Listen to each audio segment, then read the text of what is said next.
Batting practice go? You got your swing still?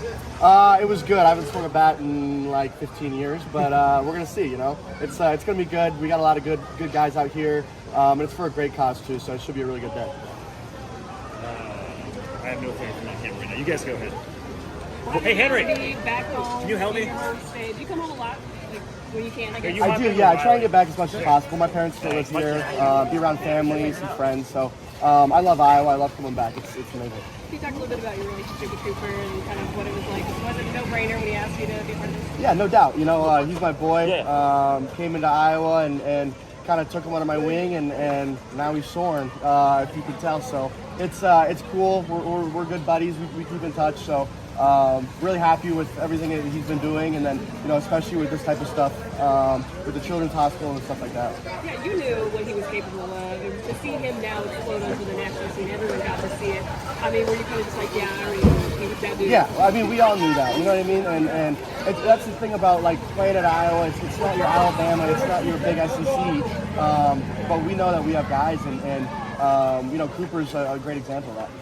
How did now you've obviously been removed from Iowa for a little bit, but how do you feel like the things you learned from Coach Parker, et cetera, kind of helped you since you made that jump to the next level? Massive.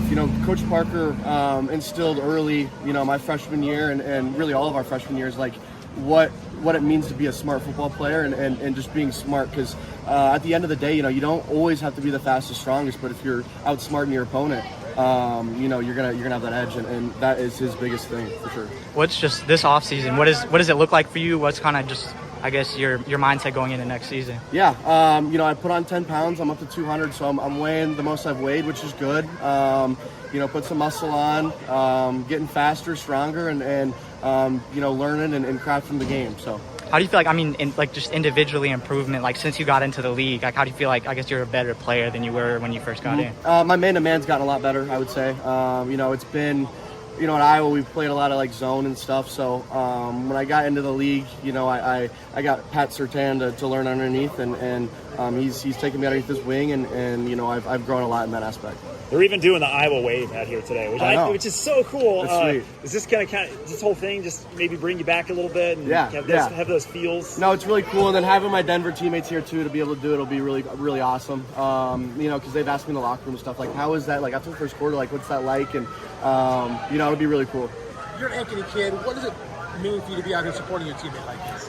It's amazing. It's really cool, and to be able to do this, at home, like you said, is really cool. And CJ Beathard, for example, I haven't seen him in a long time. It's really cool to just be able to get to see a lot of alumni and stuff like that. So, is this part of the brotherhood of being a football player, college football player? 100%. I think it's even more special at the University of Iowa because we keep in contact regularly.